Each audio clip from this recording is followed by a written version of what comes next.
Good morning, good evening, and good afternoon, however you want to live your life. It is Coach Baird, and I'm coming to you live from the Baird Cave. You're listening to the Baird Necessities. This is episode number 10. Thank you so much for all who have listened to my past episodes. I can't believe I hit a milestone. That's 10 episodes.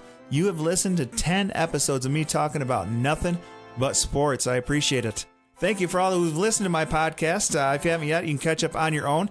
You can find me on iTunes, Spotify, and Podbean.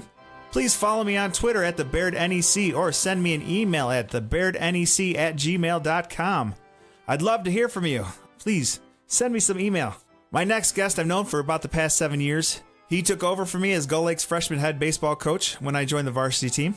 He graduated from Penfield High School in 2003. Then went on to play college baseball and basketball at Albion College. He then attended Western Michigan to receive his teaching degree.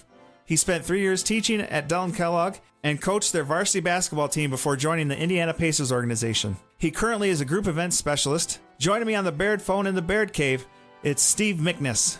Good evening, Steve. How is it going? Thanks for joining me. Coach Baird, my guy. Oh man, this is probably one of the biggest honors I've ever had. I've been a big fan of the show. Really, just been from day one. Just kind of been looking forward to this opportunity, and didn't sleep much last night. So don't mind me if I get a little off topic, but I'm excited. No problem. You can talk as long as you want to about whatever you want to. I'm sure everybody wants to hear what you have to say. You are definitely the right guy to do this. Oh yeah, is that the case? That is the case. You what is it? Machismo? You ooze machismo? Is that what it is? Yeah, something like that. Unbelievable. I'm excited, man. All right. Hey, thanks for spreading the word about this podcast, by the way. I see you tweet out all the time about it, too. I feel like all my listeners in Indiana are because of you, so. That's right, man. I think we went from 2 to 4, you never know. So I'm just trying to build up for the team. Once we get up to those thousands and so on, I'll expect a little more of a commission cut. But for now, we'll just continue to try to grow the brand here and kind of more of we'll hit the Midwest for a little bit, and then maybe once we get a little more time, we'll kind of hit the East Coast and see how we can do. So I've hit Singapore, and what's funny is about that is probably them going, "What the heck is this?" and "Why am I listening to it?" But no, I love that. That's good. If we're going international, I guess we're not messing around. That's good. No, I probably one of those. Well, it was an accident for them to download it, but you never know. I mean, we hit Spain, Ukraine, Turkey, so it's been kind of crazy. It's good stuff, man. Well, like I said, excited to see where this is growing, and excited to be kind of in on the early one. So bring me in. What's new? What's the topic? It's all about you, buddy. You're aware of how the show works. You're my number 10th guest on the show, so that's kind of awesome that we've made it this far. Thanks again for doing this. Yeah, no doubt, man. That's awesome. Doing those and being number 10. Number 10 is kind of my number, so they do call me Smick's Dimes. So if anyone needs a quick fun follow on Instagram or Twitter, definitely catch me at Smick's Dimes. So definitely excited. It's kind of ironic being number 10 here. So been following along. Got a lot of good baseball chatter. Kind of my favorite time of year. We got some hoops going. I actually got the NBA playoffs going right now. So we got Brooklyn and Philly. So baseball season teeing up with my Tigers. Just a lot of good stuff. Right, and that's what I want to do. Is I want to make sure that every sport is represented.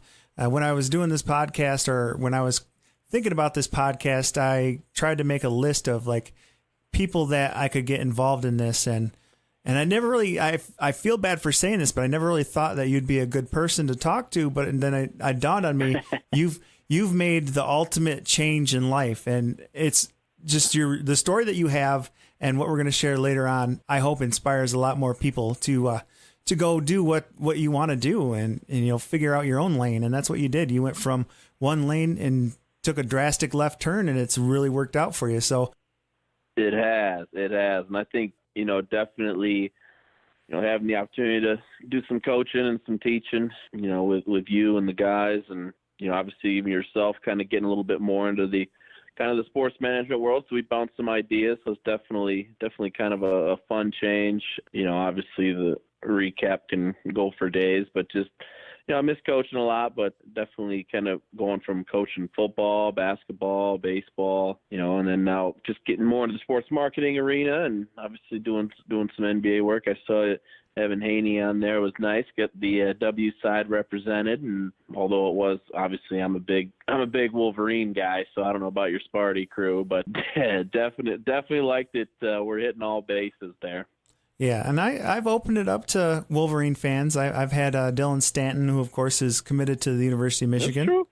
And I had Tommy Henry last week. So yeah, saw that. That's good. Hey, it's all. You got to take care of the state of Michigan, man. I sadly was probably pulling for him in the Final Four. I'm still a bit, Izzo's the real deal. So as long as the Big Ten's getting some representation in the tourney, and obviously when football comes around, it'll continue to be that way. But like I said, it's baseball season, got the gloves out. I'm sure there's some fungo being hit in the parking lot, as long as it's not snowing up your way. Oh yeah, it hasn't been too bad. It snowed last night, but it's all melted so far. So we got a big game against Battle Creek Central tomorrow. So love it. Are we on the road or are we home? Yeah, we're on the road. We're playing at their facility, which is a pretty nice facility downtown Battle Creek. So indeed, I've got my boy Casey Best still taking care of them. Yes, he is actually. Love it. Yeah, he's definitely done a good job with those guys, and should be pretty good matchup. I'll be looking and checking the box score towards the end of the day tomorrow. So yeah, you can follow me on Twitter and see the Twitter cast that we. I got the cast going. Don't worry. Nice. So Steve, you're the son of Chuck and Carol Miknis. I do believe it's Carol, Indeed. right? Indeed. No, the lovely Carol Miknis, and Dad is Chuck as well, and residing in Battle Creek, Michigan. Dad originally was a Delton Kellogg graduate. Mom's from the Detroit area, went to Clawson, and originally I was born up in the Alpena area, so I'm a northern Michigan cat for a couple of years before moving back down to Battle Creek, Kalamazoo area there, and a Penfield graduate myself. So now, do you have any siblings? I do not. The only one, the point guard, the quarterback, and third baseman. So nice. So your dad was kind of a big deal at Penfield. He was recently inducted to the Penfield Athletic Hall of Fame in 2017. Were you present for that honor?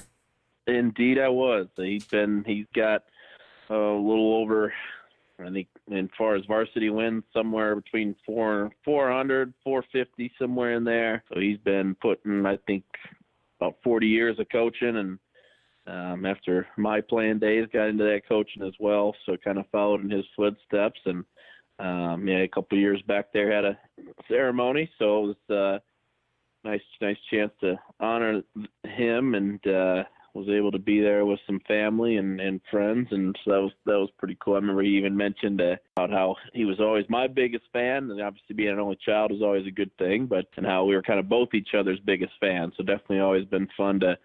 And even kind of talking to all the old guys that, I don't say old guys, but guys that he used to coach. There's occasionally an alumni tournament from time to time, but I even go back and, obviously I've being in my line of work now, I see plenty of good basketball, but really looking back on like just being around the game of basketball, I kid you not, some of the most thrilling memories of the game of basketball was probably watching his teams. I mean, I could probably have been 5, 6, 7 years old, man. It was like just living and dying with every possession, sitting behind the bench, being a manager, and obviously playing for him. Like I said, even we're playing the Celtics right now. I've seen LeBron play here, but I'd trade all that to watch some of those good old hoop games in the late 80s and early 90s any day. So nice. That's like I said, it's an impressive resume for your dad.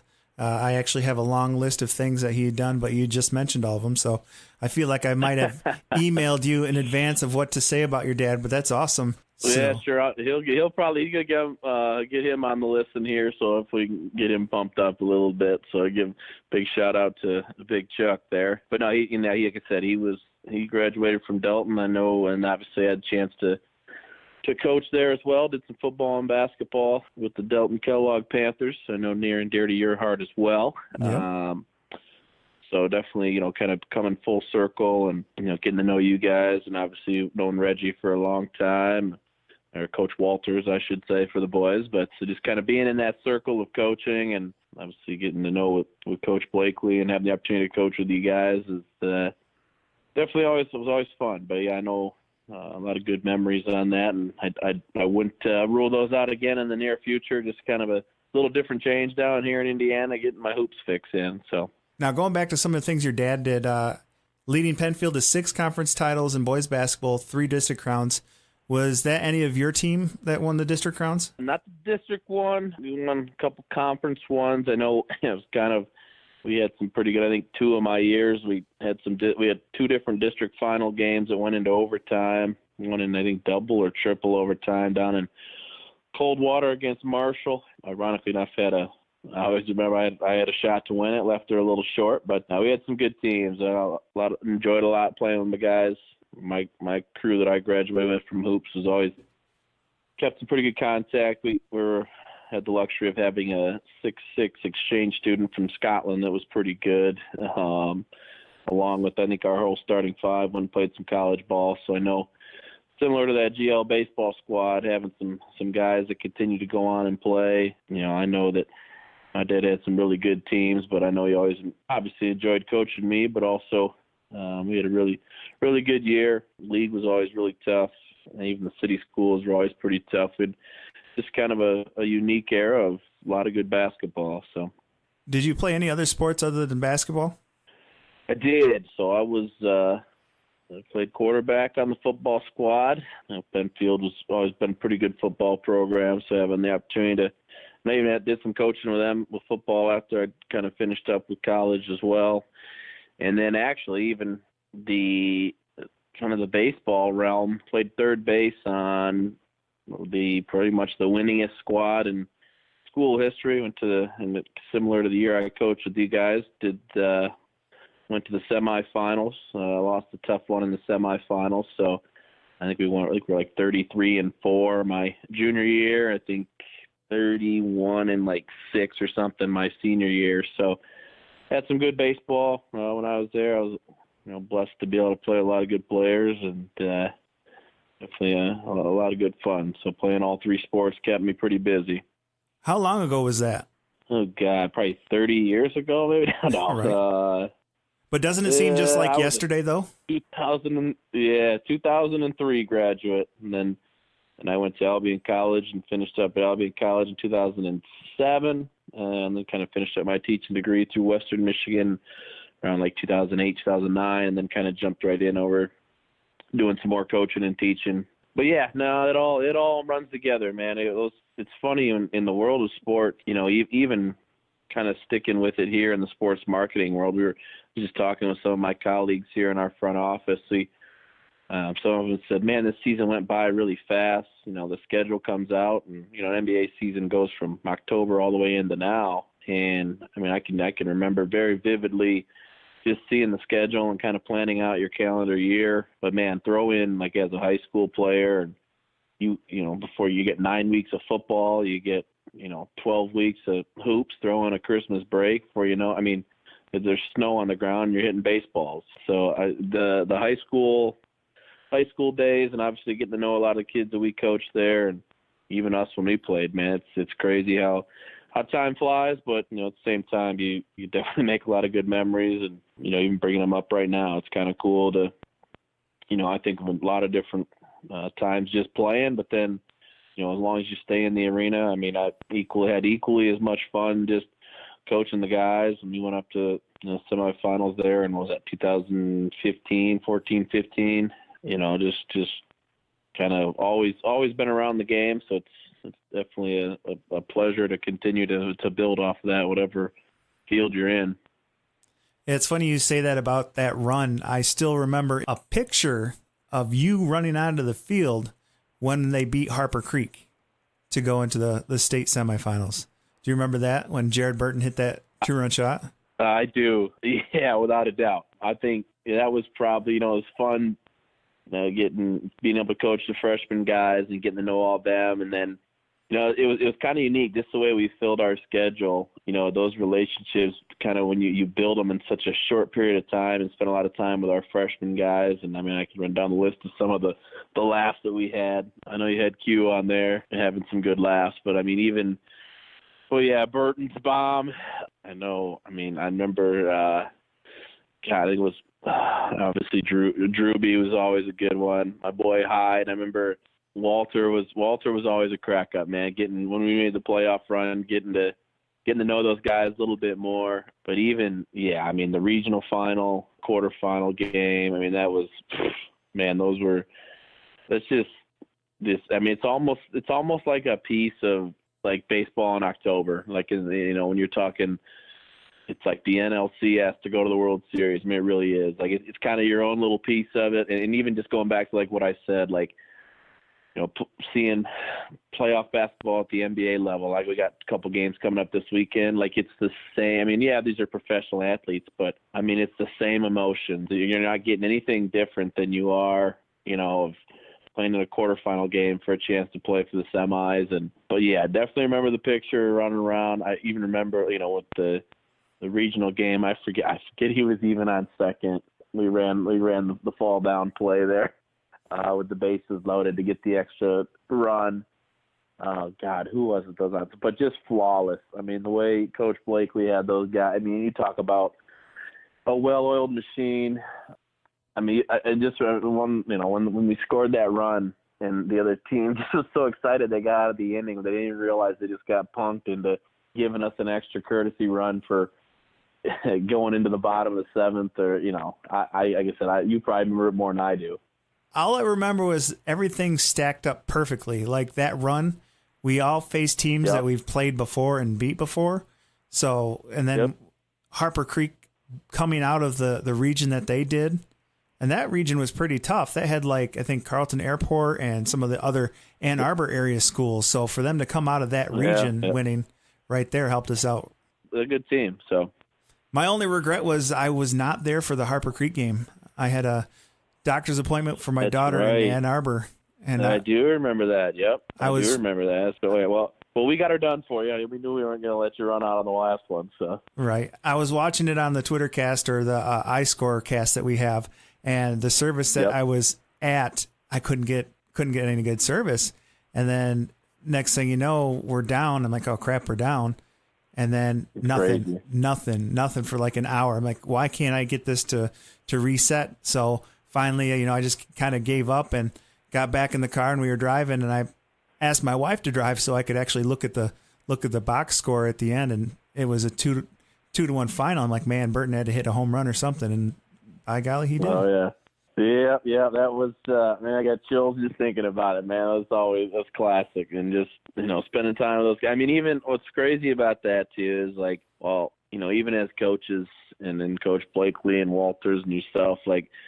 You put together a lot of time, and you're in the parking lot hitting fungo. You're in the gym for, obviously when it's snowing for almost seems like a full month, man. It just sucks. But it's, you put the guys in position to do that, and, the chemistry that the kids just develop. I think that's one thing that, was really unique about Gull Lake's baseball program with Coach Blakely and Walters and you guys and everything is, I mean, when you continue to just do things the right way, like I mentioned, I was fortunate enough to play with some really good players, but even in comparison to like Penfield's baseball program, I mean, we have a lot of really good athletes, and, we were fortunate to play growing up together, but, you put in the time and the effort to continue to get better, and, you develop a program that does things the right way. And I mean, like I said, it's just a well-oiled machine. So, that was what was definitely kind of, and I think even for myself, it's just kind of unique to be able to take those little bits and pieces. I mean, obviously coaching, being able to be the head varsity basketball coach at Delton was really cool, just to kind of have your own program and develop. But there's so many things too that you take away from like a practice and a logistics standpoint. I mean, that make you not even just better as a coach, but just as a person. So that was something I definitely will cherish, spending time with you guys and getting to know the players. And, it was crazy just how there's never a bad day. I mean, I coached when I was coaching at Delton, we were 0-9 in football, and that year. We just weren't very good. Just a combination of a lot of things, and still had good kids, but it didn't seem, there was always good days and bad days. So when you're fortunate enough to, coach with the baseball program at Gull Lake, that really it was crazy. All we ever had was good days. And I think even listen to Trenton talking about, some of the laughs that we had, and, even coaching those kids at the freshman level and getting those varsity guys.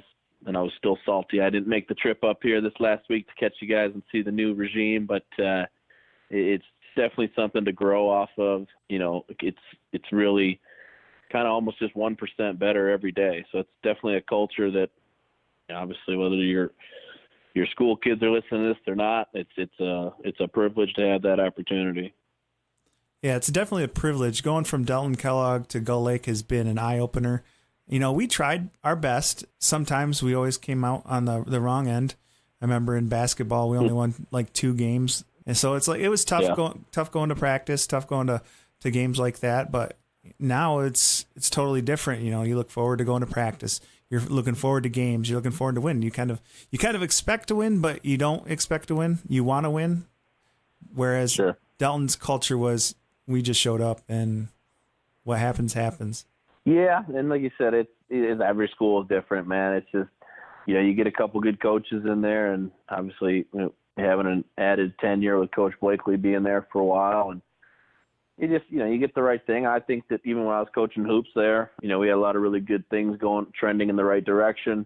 So, the program was definitely better when I had left, and even, coaching football and at Penfield, the coach that I even played for, just been there long enough and put his time in, was very knowledgeable. So I think, and that's what's unique, and I see a lot too. Being down in Indiana now, obviously basketball is king, but you see, we just had the state finals here. You definitely see the programs that are here, and it's tough because even coaches, there's not a lot of coaches that are at programs for 10, 15, 20 years anymore. It's just a lot of movement. There's just a lot of different opportunities and different things going, but you definitely see those that kind of rise to the top are the ones that, have developed a pretty good program or continue to have coaches that have been there for a while and so on. Now, going back to your football days and your dad coaching, were you along with the ride that they took on the 1991 state championship team? I was just a young pup. I was probably about 5 years old at the time. I think I think I ran out and got the tee for a while. And then once I always remember, I think when the stage got a little too big, I think a 5-year-old Steve Miknis was, and even as a 34-year-old, I'm still pretty busy and active. I don't think giving me a responsibility in a state championship game at 5 years old was the smartest idea. So I was at the Silver Dome, not Ford Field. I was at the road to the Dome. Just got to ride the team bus.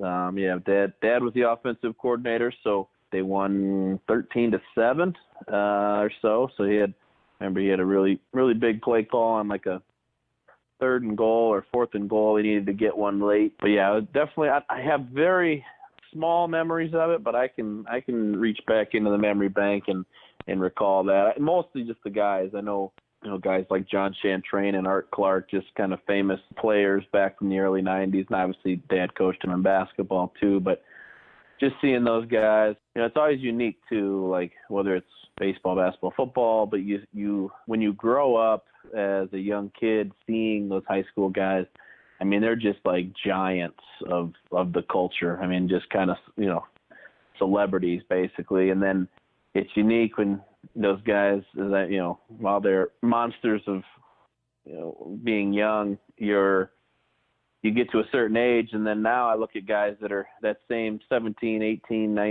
18-year-old kids, and they look like younger kids. It's weird how when you grow up, you look at them bigger than life. And then once you start coaching them, you see that, while they are 17, 18-year-old kids, you got to continue to help mold them the right way. They're not as crazy as they were. So now, did your dad receive a ring? He did. I'm trying to remember if they did rings. I'm pretty sure they did. I think you got one somewhere. I don't know if they do like title belts or anything crazy, but He definitely he's got a lot of good memorabilia from those days. So yeah, I do know they have a ring. I actually tried one on. One of my brother's friends was on that team. He was one of the offensive nice. linemen. Okay. All I remember his name was Kevin. Nice. I can't remember the last name, but I do remember. Okay. I remember Art Clark, and it's funny that you mentioned him. Again, I remember him playing basketball too. One of the games one of the games against Delton, he dunked on us, which in Delton never happens. So I can remember that. And I remember the same year Chris Crawford dunked on us as well. Chris Crawford. Yeah. Yeah. Oh, Chris Crawford, man. Blast from the past. Yeah, that was you've had some pretty good dunkers back in the day. Even I had the luxury of playing with two of them. Like I said, the 1.66 exchange kid, that then we had a 5'10" kid on our team that could I think he took like second in the high jump, but could just touch the top of the backboard. So definitely some athletes running around that area. So I could touch the bottom of the backboard. Does that count? No, it's really, you can reach up and touch that foam, sometimes the net. I think I tried to tell myself I kind of could touch the back of the rim one time, but no, if you're not ending up on SportsCenter with anything, you might as well just pass it off to somebody else. That's the way I looked at it. So Now, was it hard growing up, living up to your dad's name?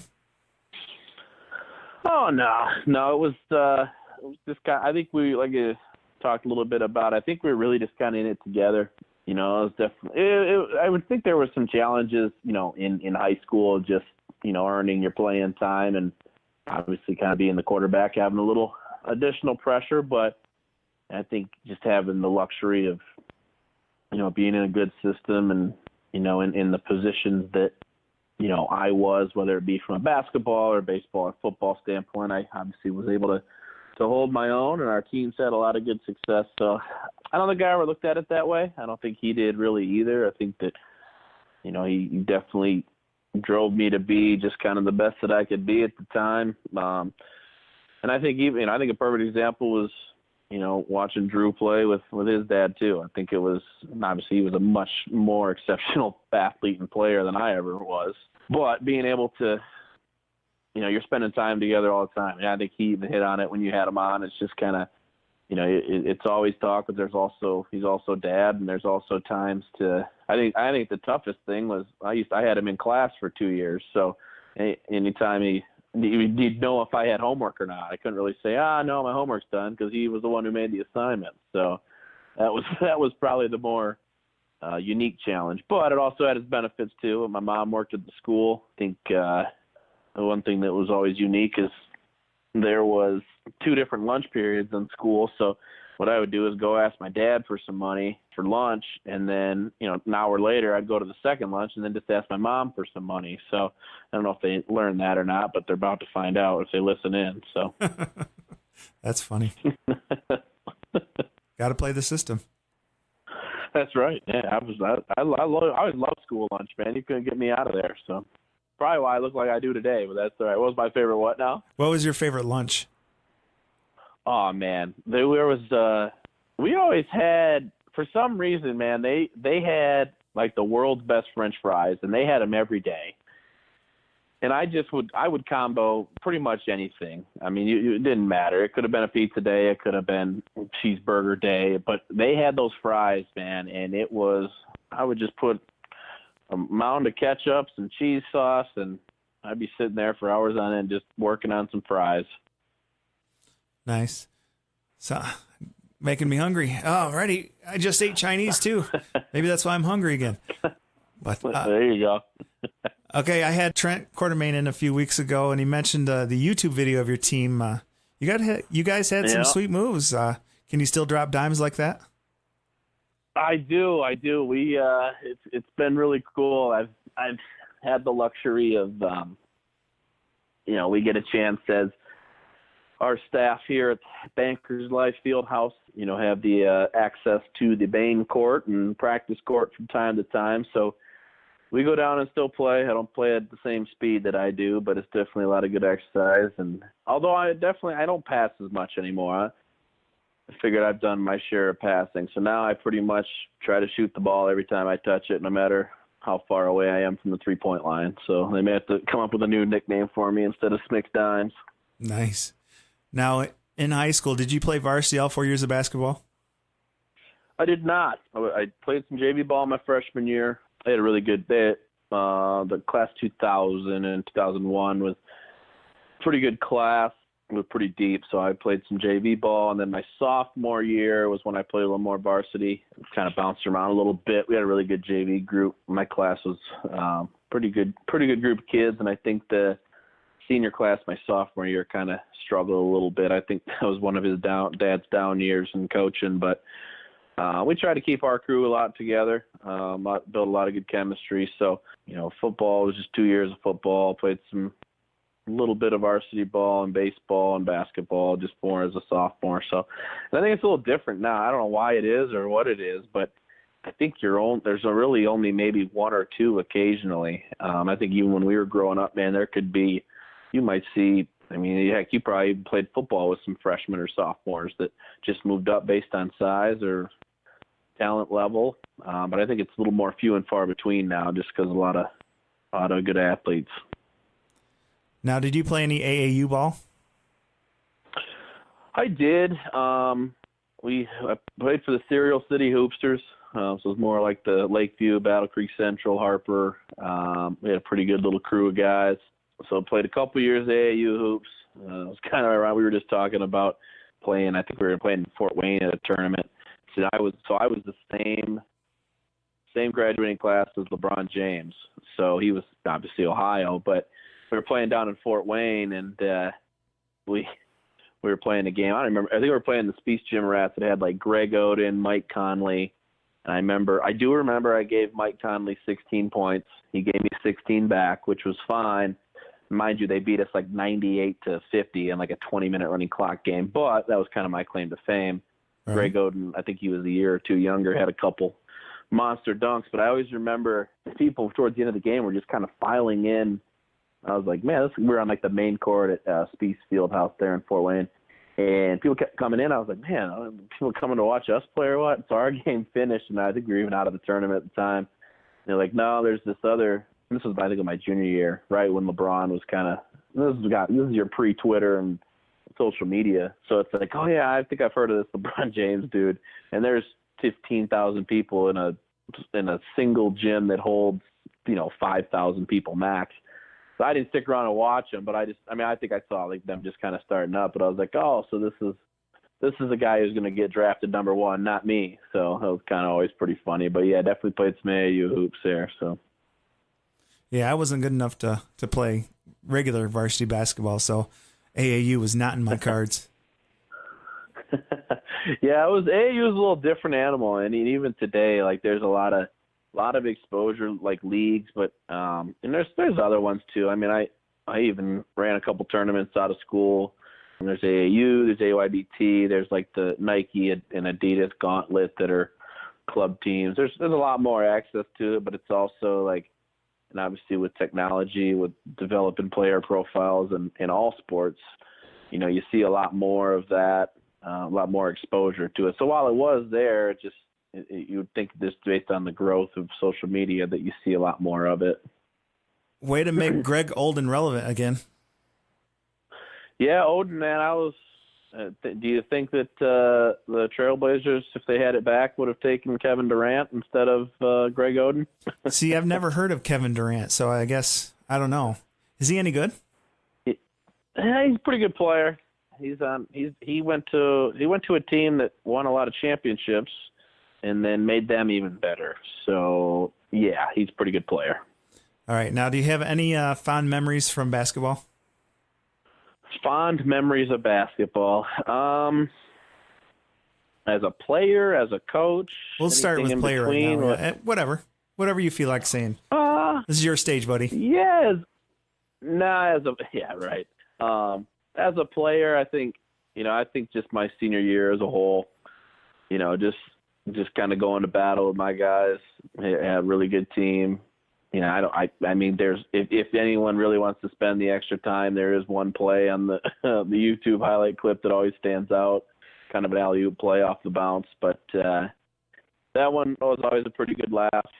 I think as a coach, actually one as a coach was kind of fun. My first trip coaching Delton, obviously Delton and Penfield had a pretty decent rivalry when it came to, whether it be my dad coaching or just kind of that, not cross down, but that rivalry. My first trip with my guys coaching at Delton back to Penfield, we beat them. We had a big win and weren't probably expected to win. They had a really good team and kind of came down to the wire, and I think we beat them by 2 or 4. But it was also kind of a night that they'd honored my dad and gave him the plaque for the amount of wins. It wasn't a Hall of Fame night, but it was they'd honored him with they were putting up a new coaches board with wins and so on. So they had a little ceremony for him at halftime, and then obviously us getting that win was pretty cool. And it was the same year that he was retiring from teaching too. So we had a little post game event downtown. I think we went to Clara's there downtown and just had a lot of friends and family there. So that, as a coach, that was kind of a fun one, from basketball memories for sure of those two. Now, were you recruited by any colleges? A little bit. I think, for me, I wasn't really more of a standout as I was more of kind of a facilitator when it came. I actually had a lot more recruitment from baseball. I had a really good postseason. I think at one time I trying to remember what our postseason run my junior year. I think CMU had come down to watch one of our other guys, and I think between the district, I think I was like 8 for 9 or something. It was something crazy, and it was just hitting the ball all over the place and going opposite field. And our district wasn't very tough, but I just remember, and obviously with KCC we always had some interest in basketball and baseball and so on. But like I said, I was a lot more part of the system. I think I was just more of a student of the game, so just kind of spending a lot more time getting to know the game in addition to, playing on good teams. So I would say as far as recruitment, same thing, was also a little different. I think, the more of the old-fashioned version. You get in some letters, you're going to some camps, and then I always did a lot of different individual camps. Not that I was going to walk on at Michigan or anything, but I remember going to Grand Valley and Central Michigan, and so definitely getting some exposure with letters. And but I always knew I kind of, the 2 schools I wanted to go to, I had a good relationship with Albion College, so I played a little bit of college ball there and basketball. Got to know them pretty well. And then if I wasn't going to do that, I was definitely going to try and go to Michigan. Nothing against your Spartans again, but I've always been kind of grew up a Michigan man. So, what kept you from going to Michigan? I think I just kind of wanted to try the basketball route still, kind of stick around with it. So I played a little bit, and then I even got into coaching while I was there. When you're playing Division III hoops, there's a lot of guys, similar to JUCO, and you're just kind of getting exposed a little bit. So it's kind of a unique experience, but got to meet a lot of good people there, and the culture of. I helped out a lot. We had summer camps and a lot of different things. So I think one of my fond memories too is just playing in the summer with a lot of those guys. A lot of good bad. That's probably when I think what's always unique is when you turn about 19, 20 years old, really when you're kind of probably at your best, no matter what sport you're playing. Nice. Now, you went from Albion to Western. What was your motivation behind that? So I had when I was in school at Albion, I kind of got into I was in phys ed, so I was more like exercise science. I always thought about getting into kind of biomechanics. So I meant to specialize a little bit in that, but I also knew I kind of probably wanted to do some teaching. So I didn't really get into the education realm until when I finished that up. I had credits that would have, cause as opposed to like opening up my own gym and kind of doing that grind. I wanted to kind of get a teaching degree. So Western had a pretty easy access to get my teaching certificate through them. So I spent a year doing that. The year after, which was pretty easy, and then just did some student teaching, and then, like I said, got right into teaching and coaching right from there. So had a little different, background on what I wanted to do, whether it was, exercise science or teaching, and, 4 or 5 short years later, I'm now in sports marketing. So it's always kind of funny because, a lot of my colleagues who are business background and, their MBAs and everything, they always laugh because I've had a lot of good success doing this. And I say, yeah, I'm an education major. And they all kind of look at me funny. So Where was your first teaching job? My first teaching job was at Delton. So I did when I was out of school. I student taught in Battle Creek Public Schools, and then my first semester I did a long-term sub. So I did some substitute teaching, just looking for a job, and then that was the year that they had the basketball opening at Delton. So it'd have been 2011-ish, 10, 11. So I interviewed there, did the football. Then the following year had the basketball head job. So then I, coached them for a little bit and then taught. And then after a couple of years, that was when Coach Blakely and Coach Walters and you guys reached out about doing some baseball, and got into getting a little baseball in as well. So yeah, you segued right into what I wanted to talk about next. So you had some pretty big shoes to fill taking over the freshman team. Yeah, that's what they tell me. Yeah, I'd done my research. I just knew that I really just couldn't live up to it. I think that based on the year before, the feedback that I've gotten, I think I don't know if they had honored the previous coach with any type of plaque or award. I just heard a lot of good things. Didn't really get a chance. I just kind of had to jump right in, so I didn't really know what to expect. Yeah, that was a fun little team you had. Again, I had the opportunity of filling in for you against Portage Central, which was my kryptonite, by the way. My winning percentage against them was pretty, as Charles Barkley would say, terrible. But terrible, yep, it was terrible. Sure.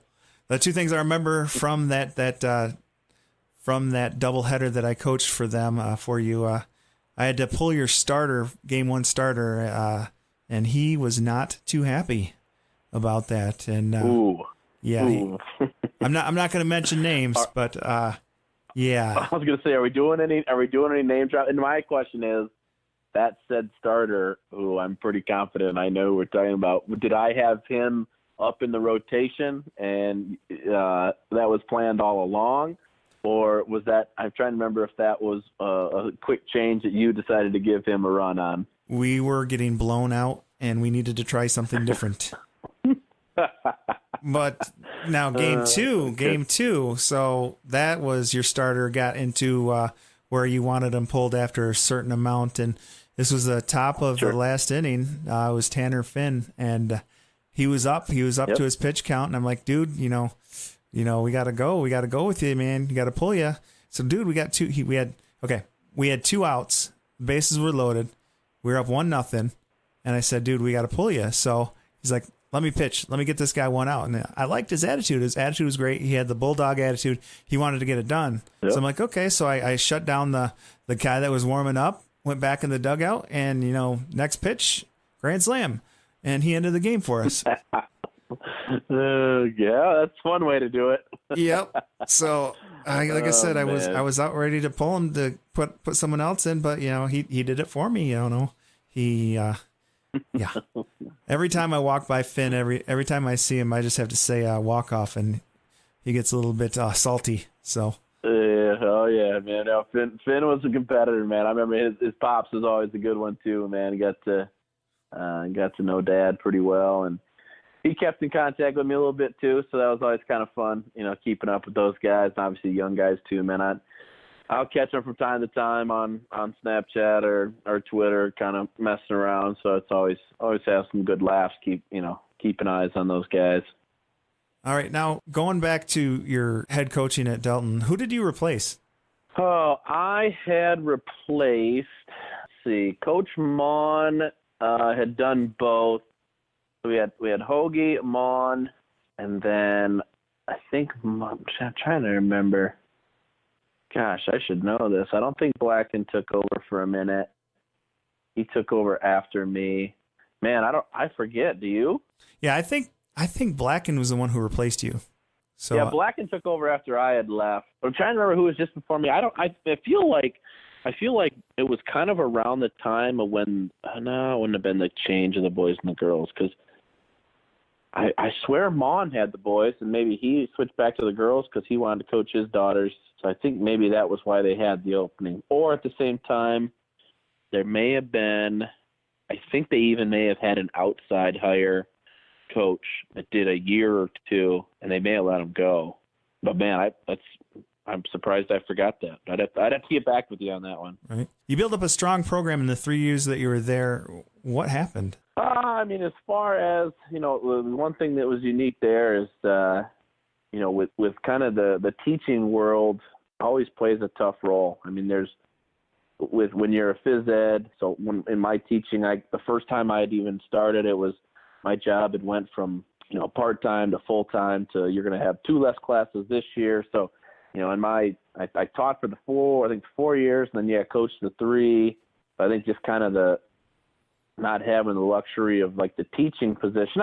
Coaching was always the good thing too, and I always, nothing against them. I always kind of looked at, that was kind of one of my first coaching jobs. I think if I had stuck with the coaching realm, I kind of wanted to continue to take over, not maybe even a bigger program or even get into some college coaching. So, and you don't ever really get into coaching to try and, take the next step immediately. I think that was just kind of an experience I was looking to get in, and and it was kind of a weird time too. It was just, I'd looked into some sports marketing and, even developing these relationships from a marketing standpoint. I've got to know a lot of, one of my good friends now is our G League coach in Fort Wayne, getting to know our video guys. So I'm still, I still get a lot of the coaching tidbits. So I think it was just a kind of a different change and it was the teaching more that probably got me to make the move. I didn't really have the knack for kind of that 7 a.m. wake-up call with a classroom full of screaming 7th graders that wanted to just play dodgeball all day. I think that was kind of my time that I wanted to step away from that. And, it was tough too, because it was kind of right before we were going to be really good the next year in hoops, and I just kind of stepped away from it there. So that happened. And how did you end up in Indiana? So I ended up here. I've done some interviews from time to time. I probably had 4 or 5 different interviews over a period of time. Even before I got my first teaching job, I interviewed in Chicago, kind of the Bulls organization, for kind of a marketing position. But it was kind of unique how much I grew in the interview process from my first year of saying, I think I'd be really good at this just because X, Y, Z, as opposed to being able to go on some more experience of. So really it was just, there was a job posting, and I just kind of reached out, and it was, I had my director at the time, also now one of my best friends, who had hired me. He actually, it's crazy. The sports marketing world, there's movement every day and all over, but he's now the VP of ticket sales for the Philadelphia Union in the MLS. So he lives out in Philadelphia, but he had hired me. I came down, I just did just kind of an initial interview, and he was very impressed. And I mean, he was the type of guy that, I mean, he would just go to bat for you every day of the week, just an absolute phenom of the sports business world. And I mean, I had zero hesitations with saying yes to the move. It was just kind of a career change. I wanted to give it a try, and definitely I'd do it 10 times out of 10, knowing where I'm at now. So it was definitely kind of a blessing in disguise, but it really just was nothing more than a open position that, comes open from time to time, and you kind of come down and show your work ethic. So where did you start off at? So I was in inside sales. So my first position here was a lot of like single game ticket sales, seasonal tickets. I even did, my umbrella was through like sales and service through our WNBA team. So that was like through the Indiana Fever. So I came down like right at the end of the Pacers season. It's the same ownership, the Pacers and Fever. It's just the NBA and WNBA side. So you kind of sell both.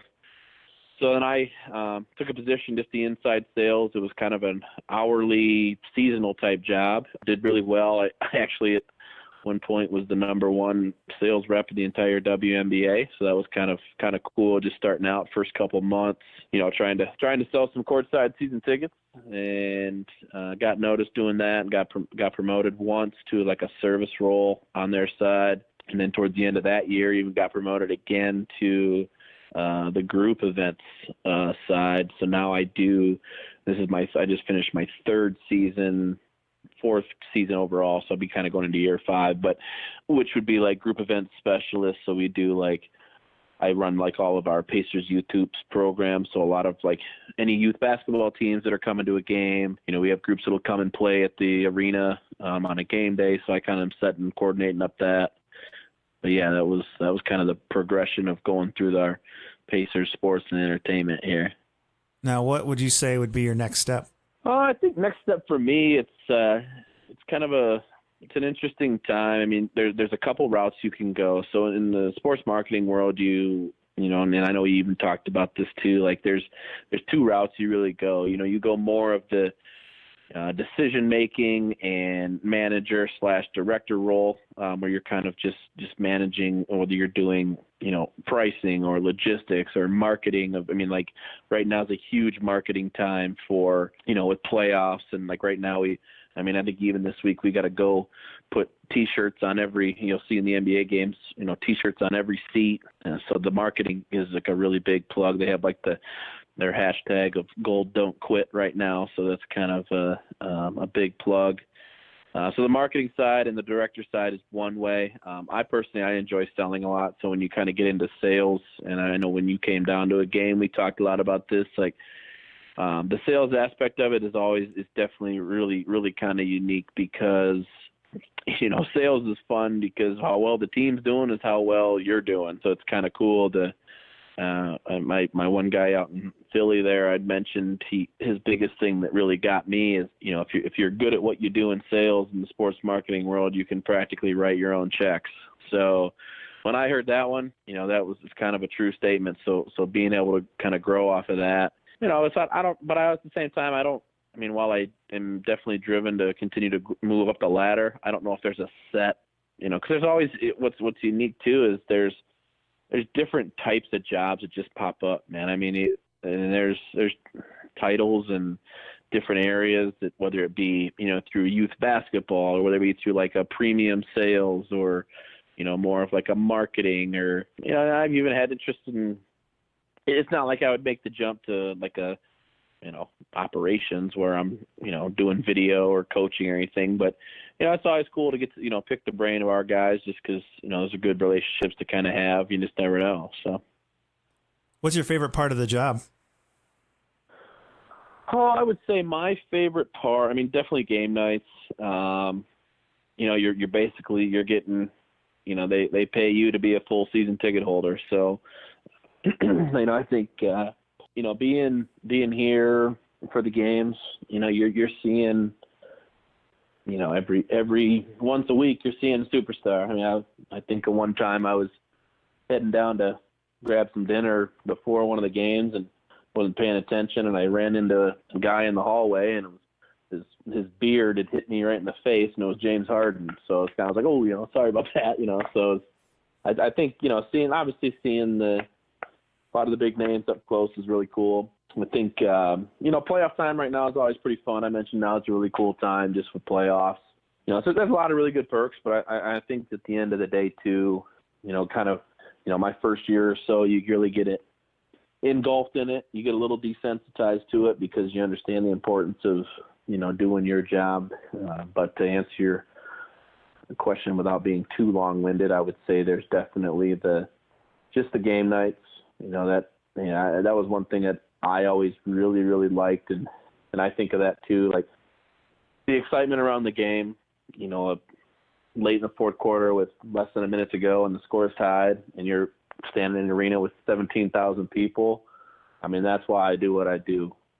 You know, whether you're at the Super Bowl, whether you're at the World Series or the NBA Finals or World Cup or whatever it is, I think the crowds are always ones that kind of excite me. And, you know, at the end of the day, if you step back and look at it, when you're growing a business too, like those people are also dollar signs. So the better your team is, and that's kind of what I like about it.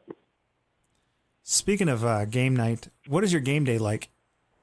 So a game day for me, you know, depending on game night, you got some weekend games. I mean, you're at the arena. I mean, they're long days. You know, if it's a regular work, you know, right outside of games, it's a regular work day. I mean, you're there probably 9 to 5, 8:30 to 5. The occasion that we have, you know, we got a Friday night game. This Friday's game 3. Celtics are back here. We play Wednesday night at Boston, so all my guys are out in Boston. But then, so Friday night I'll be there from 9 a.m. to midnight for sure. And then we play a Sunday, Easter Sunday, we got a game at 1. So that's what's, definitely unique about this job too, is you go by that schedule. So when I mentioned that schedule comes out in August, you might as well book until late May or June, depending on how good your team is, just because you got to be here for that. And then, summer's a little more low key. You got the off season. Last year was really cool. I had a chance to go out to Summer League out in Las Vegas, see some of the guys out there. That was pretty cool. But the schedule's definitely pretty grueling. I mean, it could be a 70 to 80 hour week for sure. So now, have they opened the new facilities, the practice facilities? Yep. So practice facilities open here. This first year they've really kind of been fully into that. And then I know we've talked a little bit too about, I talked, premium sales and sponsorship type things. They, if you get some time, look up, they just signed a big deal with the city to keep the team here, and also with renovations. There's a really good read and a lot of really cool rendering files and photos of the kind of the field house of the future is what they call it. So I'll send that your way to take a peek. And they kind of classify that as kind of an old school arena, whereas you see all the newer teams going like a new modern type of arena. Yep. So it was very interesting to come down and see the behind the scenes action of everything. Thanks again for the hookup. Yeah, anytime, man. And goes to everybody. I'm here. That's what I'm here for. So all 38 of our listeners from Singapore to Hong Kong to Indiana, obviously feel free to, hit me up anytime. I don't know if 38's the number, but like I said, we'll continue to grow, right? You're overshooting by like 32. Oh, okay. No, I'm kidding. We'll see. It's early, man. We're going to be, they said, what was it? Apple started in the garage. Amazon started in a small little, there's a lot of big things on the horizon here. Right. I started in my basement, so we'll see. We'll see if we can get up to a bigger room, maybe upstairs, but we'll see. Beautiful. So I want to talk about the experience that I had with you, and just, again, going through the opportunity just to hang with you during your day. It was a great experience. It was awesome. I feel bad because I could not keep up with you. You were going a mile a minute. We were flying. I have the luxury of no sponsorship here, but I am an Apple Watch wearer.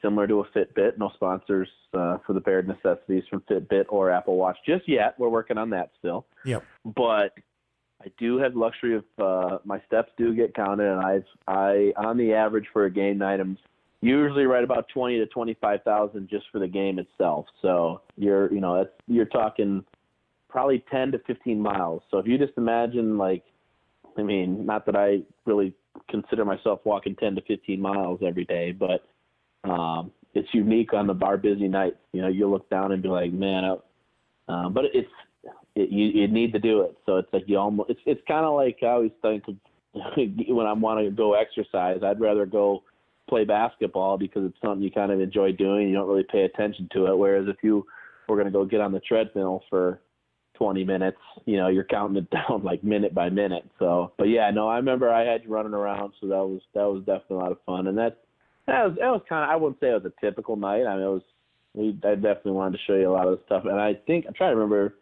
who we played the night you came. You played Miami, so D Wade was there. Miami, yep. Another thing I remember, you brought in a group from, was it Sweden?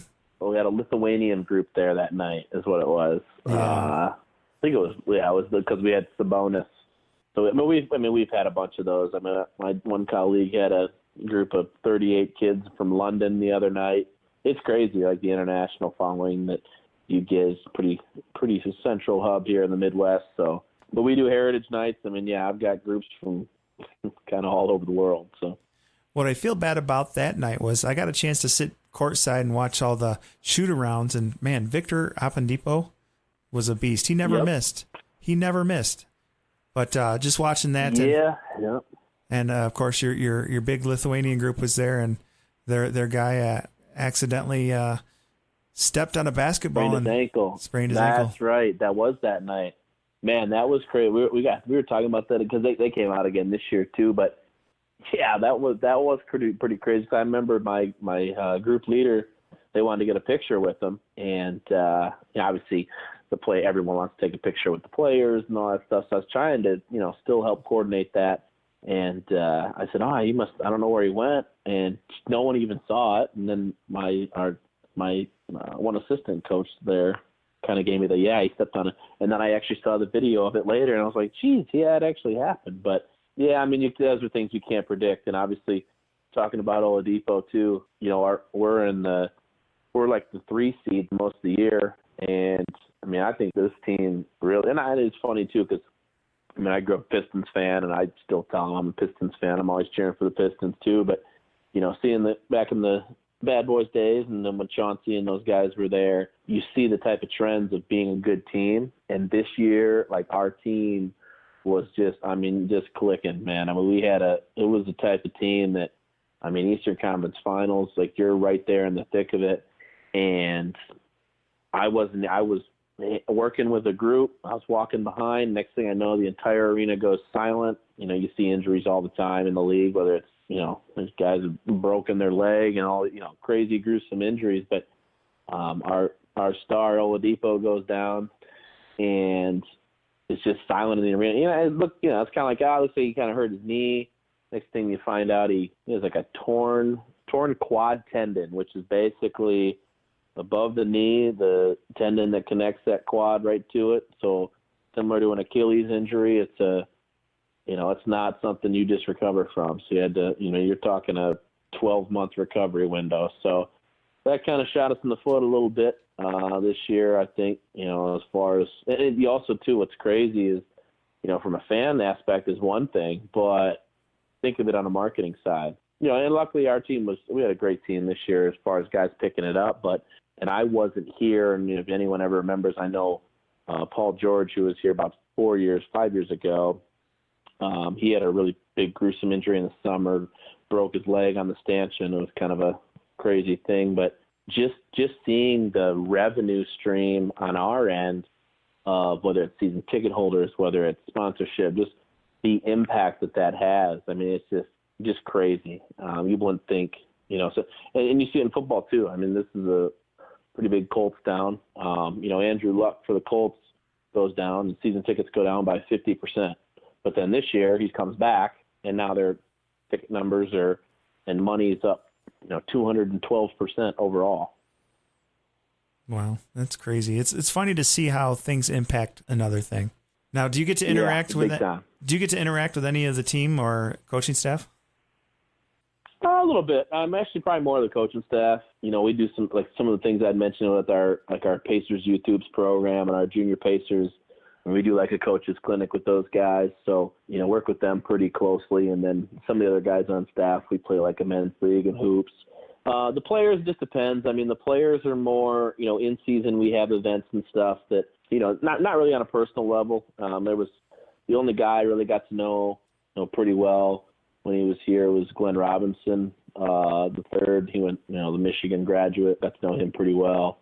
But as far as the guys, they're busy, man. They got, if they're here for 3 days, they got games, and then most of the time they're on the road for road games and so on. But our, the cool thing is like even the times that we have like a full season ticket holder party where the players will come to, and they're definitely, they do a really good job with interacting with fans and so on. So. You mentioned your encounter with James Harden. Was there any other cool encounters that you might have? Oh, man, I got a couple. Obviously, Larry Bird's been here. A couple interactions with him, just more in passing. Those aren't anything too crazy. But the one I always kind of laughed at, probably the one that stands out the most, was we were playing the Atlanta Hawks, and I was never really been a huge Dominique Wilkins fan, but Dominique Wilkins does the human highlight reel, right? Oh yeah, he does. He does their TV and radio, or TV, and after the games, there's some post-game stuff I kind of need to do, and I'm kind of walking out this one area, and he's kind of walking out too. And it's just really just the two of us, and we're kind of walking, and I said, hey, I just kind of gave him like a, hey, I don't even know how I'd mention, but I just kind of said hey, big fan, always enjoyed watching a lot of the highlights, and kind of just gave him a quick little plug. And he kind of shook it off and he just said, "Oh, yeah, okay, cool. Am I heading the right way to the bus here?" Like, and he's trying to, yeah. So I was like, "Oh, yes, Mr. Wilkins, you're going to want to go around the corner there to the." So not that he even cared, but so that one was pretty funny. I would say the other two, most, the guys that are in the league right now. I had a friend of mine from Grand Rapids who coaches. He brought his son down, and similar to how you came and we sat courtside, Steph Curry came over and signed. He had a pair of Curry shoes on. Curry came over and signed those for him. And then I had another buddy that was in town, his little guy. We stuck around after. I didn't know it was going to happen after a playoff game. But LeBron James, who I don't know how many autographs he really signed his LeBron James jersey. So those two were pretty cool. And those weren't more beneficial for me. That was just, I don't really try to step in the line of, what's going on with those guys. I think the first year I definitely was really kind of involved and thought it was really cool. But I think now the more you understand the importance of the job that I do is focused on, clients and friends and everyone, giving them that experience. So, obviously I've got a badge that I can walk right in the locker room if I really had to, but it's, it's more beneficial for them to experience that. But yeah, definitely I'm trying to think if there's any other good ones. I guess there's some small laughs here and there. Yeah, the Harden one was pretty funny, just kind of running into him there. So. Yeah, I don't know if I would be able to not geek out in front of somebody like that. So it's kind of good that we didn't have an all-access pass when I was there. Just fist bumping Oppendipo and all the players during halftime was cool. So thanks again for that. Yeah, for sure. No doubt, man. Anytime, that's kind of what we do. So it's a pretty cool little opportunity, and the kids eat it up too. That's kind of our biggest thing, is kind of that youth basketball push. Pretty much with everything, and that is cool too, because you'll see a lot of the NBA guys get it. I mean, even you're looking at like Kyrie after the game. While there's a lot of fans like you and I, they understand the importance in the youth. So whether they're taking off the jersey and putting it into the crowd, or taking off their shoes, and those go to a lot of the younger guys. So and gals. Nice. Thanks again for having me down there. I appreciated it. I can only imagine what the kids were thinking about when they got to do that kind of stuff. As a kid, I never got the opportunity like that. My dad always worked 7 days a week, so we never really did any sporting events. So being able to see a kid's light up like you said is just, it's enjoyment on its own. So, and again, it is. I'm glad you enjoyed. So, and it only cost me a few McDoubles and a 10-piece chicken nugget, so it was definitely well worth it. It did. That was a light night for me. Usually you go about 3 or 4 of those, but I knew you were buying, so you had a lot. You didn't have to lightweight on me for that count. No, I'm good for it. No, that's why we stick to the dollar menu, man. When you and I belly up to a McDonald's table, we know they're in trouble. So you imagine the two of us at a buffet? Oh man, I was, if we'd have gone a little further north to the Golden Corral, they'd have tried to close the window before we could get in there. You've been here 4 hours. You go now. So, anything you miss about Battle Creek? Oh man, summers, you can't beat summers in Michigan. I think I know that more now, being down here. I get up there from time to time still, so obviously the summers, like I mentioned, a little more low-key, so getting up during the summer is always big, or even the spring here now that the season's kind of wrapping up. So I will definitely be in the dugout here for a game once I get that schedule screenshotted and sent my way. I still have a hat for you, by the way. But good, yes, I know you do. But, Battle Creek for sure, get up, kind of hang out. I love, my biggest thing is golfing. Now I always like to get out on the course, so we want to tee that up. That works for me. But then also we'll do place up on Hubbard Lake, northern Michigan, and then we've got some land up in the UP as well. So if there's any time we can get up and do those type of things, I definitely do that. So that's good. Summers in Michigan, you can't beat them. Let's do a little plug for Pure Michigan. Where's Tim Allen when we need him? Pure Michigan. Yeah, Tim Allen we're not a sponsor yet. We won't get in trouble just yet until, we use the music or his likeness. But like I said, between Fitbit and Apple Watch and Pure Michigan, I think we got a good start if we want to, at least show them the numbers on how we've built our followers, right? Internationally, obviously. So. Right. And I apologize saying I apologize saying we, but I know you're sending me a check for this, right? You did agree to, what was it, 10,000? Right. If we get to where I'm making money, you're the first one I pay out. I will definitely get that. It's a steep hill to crawl, but it's a possibility. You never know what could happen. So again, and that's at Pacers for your Twitter or Pacers Twitter. So no, you just want to, if you get me, no funds needed, just more followers. So right. Always trying up my follower game. It's just at Smicksdime, SMIKSDIMES. So always dropping dimes at Smicksdimes. Nice. All right, now it's time for the fun segment of the show, a chance to get to show the other side of Steve Miknis. Okay, is there any special talents that you possess? Special talents, man. In my old age, probably outside of maybe like I could probably do a food challenge. I don't know if I had anything super special. I think a lot of the best ones had probably left me by now. So I'm sure it'd probably be some type of eating. I think if you put a whole pizza in front of me, you can consider it done.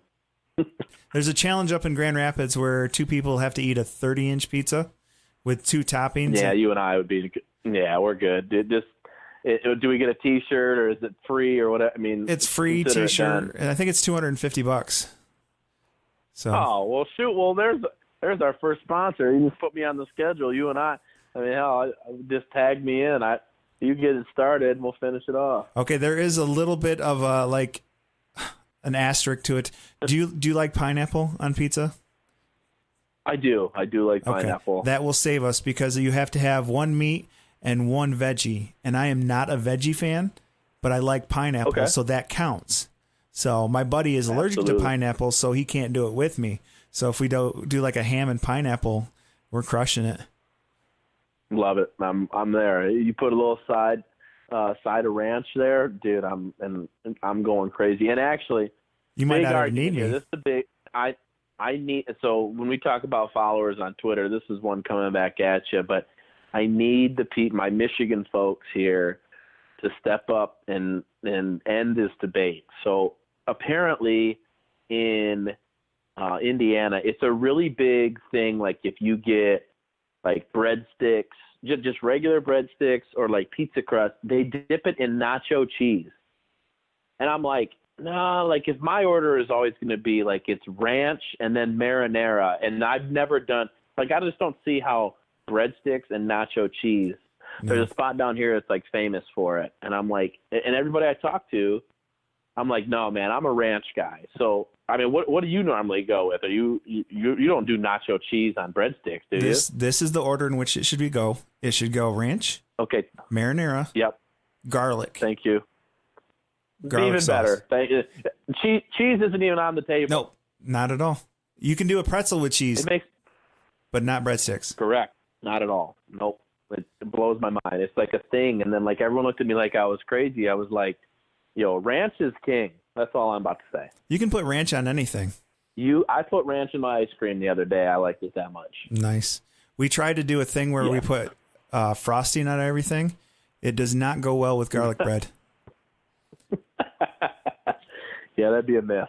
Yeah. So, okay, if they made a Stevie Dimes biopic, who would want to be playing you? Ooh. I mean, as far as like a famous actor, yeah, I've always going back a long. I've gotten a combination of both, like in a movie role too. A lot of cross between like Jack Black and Adam Sandler would probably be the two. Like Sandler in his prime, so definitely very, very over the top. And obviously Jack Black would be a good one. Nice. I never think about Jack Black anymore, but yeah, he's relevant again because of what is it? So, okay. If you had any superpowers, what would they be? My superpower would be flight for sure. Definitely. You want to fly? I want to fly. I was thinking about the traffic going to work today. If I could just lift off the ground. I mean, I can see downtown from my apartment right now. Just be there in Superman amount of time. Would you rather fly or teleport? Man, teleport would be. I'd rather fly. I'd rather know that I'm still in my physical matter than just disintegrate and appear somewhere, that one would probably freak me out. I never thought about it that way. Yeah. If you could meet any celebrity, what would it be? If I could meet any celebrity, man, this is a laundry list. My celebrity right now, probably Steve Carell. I'm a huge Office fan. I always think of like, whether it be like a Mount Rushmore or like a golf foursome. I think Steve Carell is my first call. Just based on his character of Michael Scott, I think it was absolutely phenomenal. But then at the same time, like I'd probably add like Jimmy Fallon, Justin Timberlake. Those two are crazy hilarious together. Yeah. So I'd probably either round out my group of four. But I'd start with Michael Scott when it comes to celebrities. You know, obviously, if I wasn't in hoops or anything like that, I was a big Michael Jordan and LeBron James fan. But I've seen them, so now I think I'm going more the Hollywood route. So on our Florida trip this year, we started to watch The Office just because Reggie was not really into it yet. So we kind of introduced the world of The Office to Reggie. So he is hopefully going to be binge watching it shortly. Good. He needs to. Tell him that the thing about Coach Walters, man, is I feel like that's almost right up his alley. He low-key has like some dry humor himself for being like one of the best 62-year-old left-handed pitchers I've ever known. But I think that The Office might even loosen him up a little bit. I think you better get the guys to get him set, maybe buy him the DVD box set or get him a Netflix subscription or something. Well, he has Netflix, so hopefully we can convince him to keep watching. Good. First celebrity crush. Now, does he still? Sorry, but does Reggie still drive the like Dodge? Oh man, what van was that? Here's like. You talking about the silver Caravan? Like, yes. No. Oh man, if we get him like a DVD player to like hook up in the back for the kiddos and just sit back in that thing. I always loved that. It was like the teen bus with baseballs falling out of it. All right. No, he's upgraded to a Chevy Malibu with rust. Big time. Love it. All right. What'd you say? Celebrity crush? Yeah. Celebrity crush.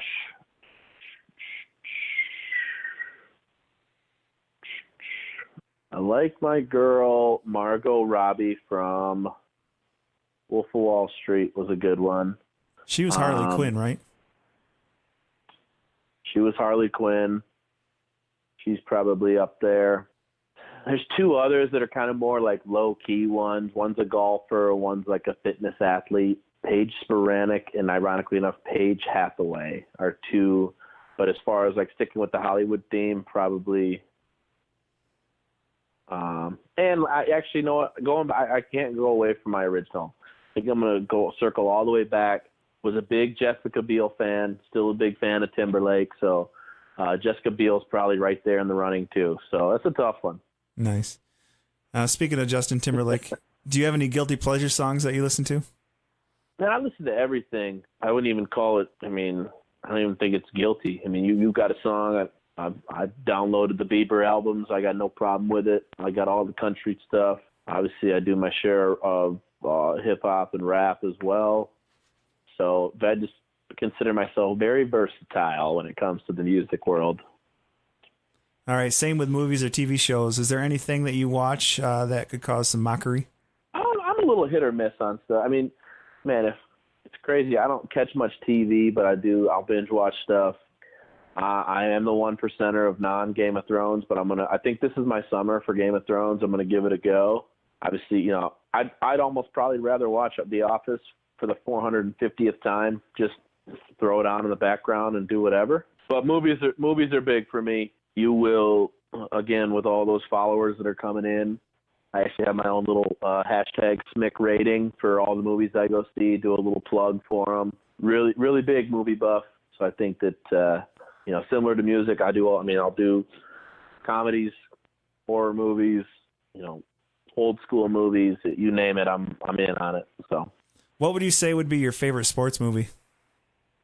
My favorite sports movie. Growing up, it was definitely Hoosiers. I know it's a little slower nowadays. I just had a connection with the movie, just kind of the underdog theme to it. Now, I would say my favorite movie is actually one of two different golf movies. Obviously, Caddyshack, and it's a Disney movie with Shia LaBeouf called The Greatest Game Ever Played. Just a very, very well done old school golf movie. I can't even explain it. If you have not seen it, please go watch it. Unless you like hate golf for some reason. And even though it's not a sports movie, probably one of my top 5 movies of all time. I equate it to sports for some reason, but is Gladiator. I think Gladiator, just something about that one. Well, it was about boxing. I mean, it was Cuba Gooding Jr. as a boxer, right? What's that? Different Gladiator. No, there's two Gladiators. The Russell Crowe. Yeah. I'm trying to be funny. Yeah. I'm sorry. No, you're good. No, sorry. Yep. Oh, yeah. No, I think that was Cuba Gooding. What was he? Cuba Gooding was a good wide receiver in that Tom Cruise movie. I remember that. And then the other one he did was, what was the movie he did? It was like he was in Boat Trip? Yeah, Boat Trip. That's the one, yeah. No, it was a military one where he had to he had to overcome some odds. They put him down in the scuba suit. Him and De Niro. Yeah, it was a really good one. I forget what that was. Boat Trip. Boat Trip, low-key hilarious. Yeah, sorry. This is random information that I know about things. So, all right. Cuba. People are probably yelling at us, the movie was so-and-so. This is a point in time where I should probably stop and actually look up what the movie is, but I don't want to do that right now. No, we need a sponsored fact checker. So there we go. McDonald's or something, since they sponsored the McDoubles after the post game meal, we'll get them to be our new fact checker. Once you get the studio built, right. I will also say, I don't know if it was you that inspired me, but I have a colleague who's been talking about, and so the word podcast to me for the longest time, and please stop me at any time, I don't want to run you over here, but I never even, you could have said podcast, I'd have thought you'd have said something in Spanish. And I never, I don't listen to radio, it's probably something music. I never could get into ebooks, podcasts, or anything. And I was like, all right, I'm going to give it a go. So there's this one dude, and it's kind of more of a golf one. He was at the Masters. I know Carson Daly and Rory McIlroy do one together. So I've just really kind of dabbled into the podcast world. So then my one buddy, going to make an early plug here, but we have a show now that we just have started. It's called The Blender. Kind of covers sports, travel, mental health, just really anything. I mean, we're gonna talk about anything and everything. We got the equipment set up. Now it's not the back end of a broomstick, like I think you were getting into before you probably added some new equipment. I've got a lot of hand-me-down stuff. Love it. No, that's good. You got to continue to build. So we've got a little setup ourselves. So I think, since you've had me on, I think we're going to switch roles. I'm going to bring you in to the blender, and really we may talk about Boat Trip for 25 minutes. You just don't know. So be on the lookout for that. Okay. To answer, the movie was called Men of Honor. So Men of Honor. Yes, yep. It was. Yep. He also did radio too. So. I love it. Radio was a good. I could give that sports movie special. It's a good one. Yep. Other Cuba Gooding Jr. movies include Boys in the Hood, Snow Dogs, my favorite. Yeah. He was in Pearl Harbor for a second. That's good. Yep. Apparently he was in Coming into America and Norbert, but I don't know. His number one was Boat Trip, so at least that's what it says on here. I'm just kidding. Without looking, who was in the Boat Trip with him? Horatio Sands. The bigger version of Horatio, who was down. Oh yeah, yeah, he was crazy. Him and Fallon together on Saturday Night Live was pretty amazing. Indeed. I'm gonna fire up Boat Trip tonight, bro. That's hilarious. Yeah, it's one of those movies where it's so stupid it's funny, but you just sit down and you just sit there and watch it, and you're like, why are you watching it? But then you watch it, so I don't know. I even remember the woman who is the like the what is it, like the sweet or the Swedish? No, they're not Swedish. Are they Victoria Swedish? Silvstedt? Yeah, whatever they are. But she's like the coach of that team. Oh, okay. Is also the older woman is the Something About Mary. Ma and Something About Mary, Magda. Yes, correct. Yep. And the what would you call her? It was a Swedish bikini team. The lady that played that was Victoria Silvstedt, who was Playmate of the Year. So, yep. But I don't know why I know that. But all right. I feel like if we jump into like Tommy Boy or Dumb and Dumber, we could probably go for the next 4 hours. Right. Okay. Oh God. Now, playing basketball, did you have any specific pregame playlists that you listened to? For me, it was, man, I remember Eminem was pretty big for me. I was kind of right. His rise was right around that time. I also remember 50 Cent was super huge right then before he went bankrupt. But Eminem was pretty big. I think the whole like kind of that Detroit chip on the shoulder, I would say if I had to pick just one rapper to, and for sports purposes, obviously the rap game was probably where it was at for me, just based on, regardless of what sport it was. So I would say Eminem was the answer. Now, did you have any weird pregame rituals or routines? Not really. I think the one for me was, well, you talk about it too, is like I could always eat before games. Like people, like I have buddies, like we'd go, I remember at the time before it was Blimpie at the time, like before a football game, it would be foot-long Blimpie sub, side of soup, and I just had, and I would feel great. Like if I played without eating, it could be horrible food. I could probably go eat that whole pizza from Little Caesars Hot and Ready and probably be ready to go and, handle my quarterback duties just fine on a full pizza. Nice. I usually ask Gatorade or Powerade, but everybody usually says Gatorade. Is there a specific Gatorade flavor that you like? I am a light blue Arctic, my go-to. It's funny you say that because while I'm Gatorade now, I think it's just from a marketing standpoint. I think they just kind of hold the corner of the market. I grew up on Powerade. I remember Powerade was just hitting the scene, kind of rivaling, and was kind of my go-to growing up. But what's funny now is I couldn't tell you the last time I paid for a Gatorade. I won't tell anybody, too loud, but at the arena that I'm at, there's Gatorade all over. So I usually can get my hands on a couple from time to time. So nice. Do you remember All Sport? I do remember All Sport. I just threw up in my mouth a little bit thinking back to the lemon lime All Sport that I just drank it before a baseball game and just threw it in the garbage. That was awful. It was a nice try, but like I said, it was awful. It was. Maybe they're due for a comeback. Right. Yeah, it seems like like you said, Gatorade has the market for everything. I do find it interesting, obviously, with the NCAA just finishing up. You notice that Gatorade was not behind the bench. It was Under Armour or whatever. What's the new? Yes, but it was a Body Armor sports drink or whatever it's something unique. That one started back. They had a really big. Their first kickoff was Kobe Bryant, and they were on the market a little bit, but Kobe Bryant, they somehow paid him I think it was $600,000 to just use the towel in his last game when he scored 60. And they just said, hey, and he probably got fined $10,000 to $20,000 from the league, but all he did was have a towel, and they hit the market.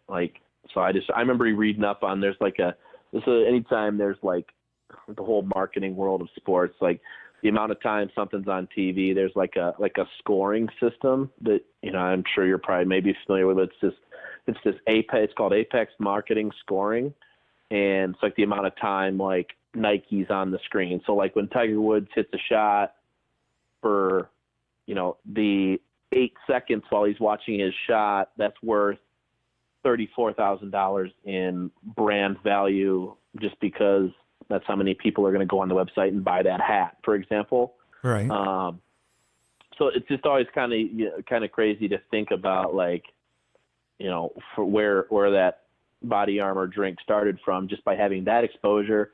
It's kind of like a Super Bowl commercial, right? Like, you give that exposure to those many people. There's Instagram ads and those type of things. And that's, I mean, just going full circle on this whole thing, like, it's just kind of one thing that's very, very cool about the sports marketing world. And then you kind of, now that you're in that realm, you kind of see like, oh, okay, I see what the heck that is. So now I've kind of learned about it. You know, next thing you know, there's a movie ad during the halftime that say, hey, go watch this Boat Trip 2 movie, you know, so. Who would be a good boat? Who would be in Boat Trip 2? Oh, man. It popped right in my head. He just did the last OG. Oh gosh, what is his name? Oh, he was on Saturday Night Live. Oh man, he was. I had to watch SNL in a little bit. It was a long. He was in SNL when SNL was good still. Right. He was on 30 Rock too. What is his name? I'm struggling right now. Oh, Tracy Morgan. There we go, Tracy Morgan. Tracy Morgan. Okay, yeah.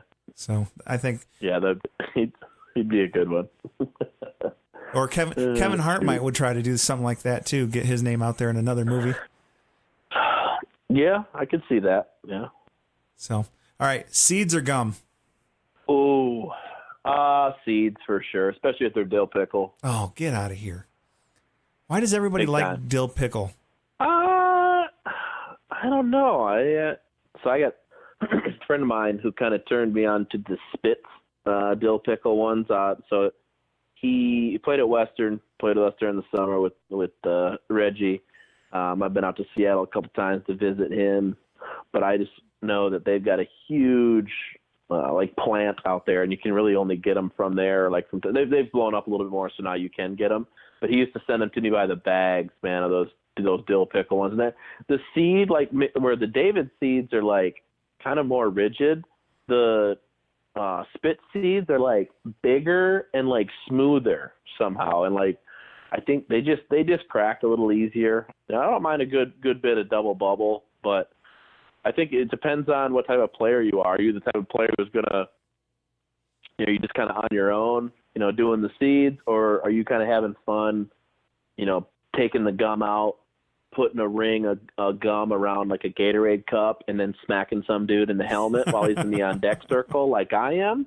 Then he's going up to bat with a cup sticking out the side of his head. Like, that's me. So, like, I guess I kind of go both ways depending on what type of player or maybe even what the situation in the game is. Now, when you played basketball, did you have tall socks or did you go ankle socks? I mixed it up. I think I played a couple games. I just threw some knee highs on for old school. Sometimes I'd have some mid. Occasionally had the ankles taped. So I usually just changed it up. But probably when I was playing, it was low. I mean, Iverson wore them low. So, like, the fad was super low, whereas now it's more of a mid. Now, are you a Nike or Adidas fan? Checks over stripes all day. I got a friend who Adidas, one of Adidas, like not headquarters, but one of their big companies here. Adidas kind of a lot, stuff going around Indianapolis. So I've got a couple pairs of Adidas, but I didn't spend any money on them. But I probably order a pair of new Nikes every 2 to 3 months, hard on the Jordan brand. So just always been Nike. I just think that, you know, especially like the Nike golf stuff, and kind of a creature of habit when it comes to big names. So, like, I can promise you that I spent the first 10 minutes of my day looking up where I can get a red mock neck golf shirt that has TW on the back of it. Nice. Today. So nice. What would you say your favorite food is? My favorite food, man, I'm a foodie. I don't know if I have a go-to. I mean, if that was like a last meal, I mean, it's a ribeye steak and mashed potatoes are my go-to. Man, that is tough. I mean, I could eat pizza every day. I will say, though, if my overall favorite cuisine is seafood for sure.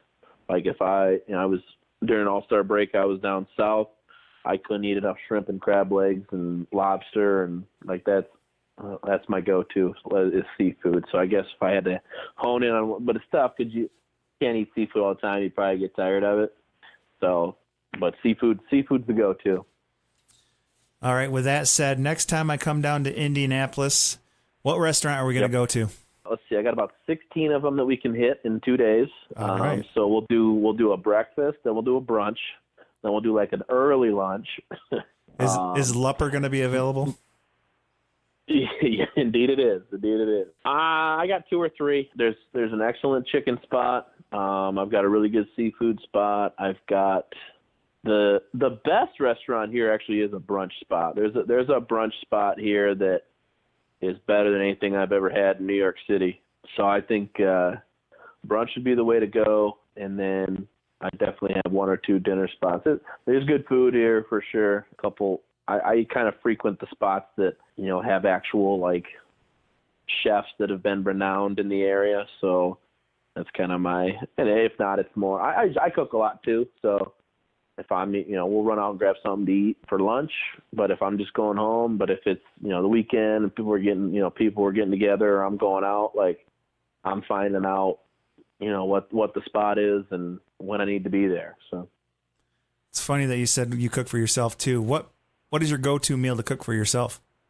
Go-to meal for me is, I love the grill, so I'm probably going to throw some. I probably will do, especially when it gets nice out here, I like to do a lot of meal prep stuff too. So I will buy a steak, I will buy some bratwurst, some chicken, and just put it all. We'll just do like a mixed grill. I'll even grill some pineapple, some asparagus.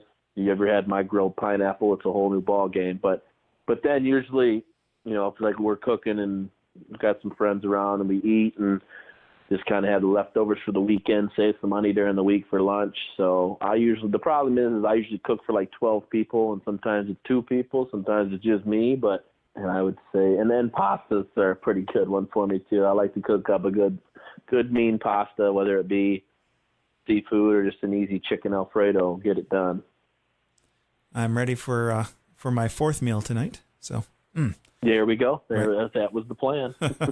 All right. What was your first car? My first car was my favorite car. I've had probably 5 or 6 different vehicles. It was a 1991 white 4-door Cadillac DeVille. Was it? Yeah, DeVille. Kind of that boxy. It was kind of a cream. I think it was white, but like a bad set of teeth, it turned a little more mother of pearl. There was like maroon fabric interior, and I remember putting in a new CD deck in it, put some rims on it. If I could find that, I drove that thing till it died. That was 295,000 miles, and the car weighed like 14 tons, but I just drove it around like it was a Nissan Rogue. Nice. Did you hit up a lot of early bird specials in that car? I did. What was your first car? It was a 1989 Ford Escort. So imagine a 6-foot, Escort, huh? 280-pound kid sitting in a Ford Escort. 2-door, by the way, not a 4-door. 2-door. Did you have the football pads in the trunk, just smelling it up for a couple months? No, we always left our stuff in the locker room, so I did not take it out to the car. But every other junk that was back there stunk it up. So. Teenagers just throw it in the back seat and when you go back to clean out your car, because I didn't have to impress girls at the time. So, I wasn't a ladies' man, so just throw stuff back. So, okay, last real question so Zion just declared for the draft. Do you think he's going to be a good NBA player? He will. He is already at this time equally, if not more, athletic than 95% of the league, and he's still going to be even better. Yeah, he's going to be. I would say his ceiling is a Vince Carter, which is a pretty good career. So I would say, definitely your share of highlight dunks. If he stays healthy, develops a little bit of a shot, he's definitely athletic enough that he could play for 10, 15, 20 years pretty easily. So I look at him as, I don't think he's going to be as great, but I think he's right in line with, Vince Carter's a top 25 all-time scorer and pretty much the top 2 or 3 all-time games played. So he's definitely really durable. I know he got hurt during the season, but he, similar to LeBron, he's a one, and similar with Vince and Michael Jordan, those type of guys. Those are once in a generation type players. So I would never overlook that. Nice. Good input. Now, do you ever talk with your scouts about stuff like that? No. I think I usually just sit down and drink a cup of coffee and answer some emails about promotional nights. So I don't think if they ever needed me for some input, I'm sure I've got it, but they put in a little more time than I do on that. But obviously a player like that, I think the proof is in the pudding on that player. So. Right. All right. Well, finally, this is my favorite part. Hopefully it won't be a train wreck like it's been the past couple of times. What I'm going to be doing is I'm going to give you clues about famous people named Steve.